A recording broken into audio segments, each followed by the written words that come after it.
খাজনা দিয়ে খুশি করতে পেরেছি, আর এই জন্য নবাবী আকবরী মুদ্রাগুলো আমায় দিয়েছেন।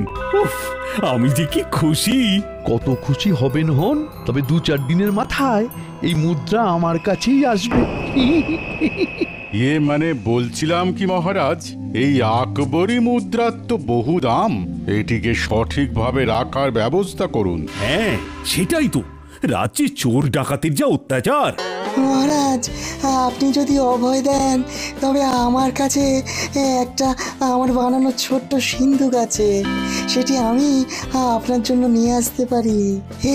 যে সে সিন্ধুক না, এটাকে কোনো শক্তি দিয়েও ভাঙা যাবে না, আর এর চাবিও নকল করা যাবে না। যা যা যা যা যা, এইবার কি হবে? আমার সব পরিকল্পনায় তো একেবারে জল ঢেলে দিল এই বিজ্ঞানী। কিন্তু বিজ্ঞানী, তুমি তো বলছো এটা ছোট সিন্ধুক, তাই যদি কেউ এটা তুলে নিয়ে যায়?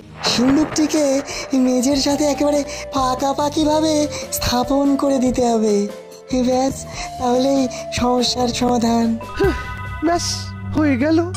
তাহলে বিজ্ঞানী, আগামী সপ্তাহে তুমি সেই সিন্ধুকটি আমার কক্ষে স্থাপন করার ব্যবস্থা করো। আমি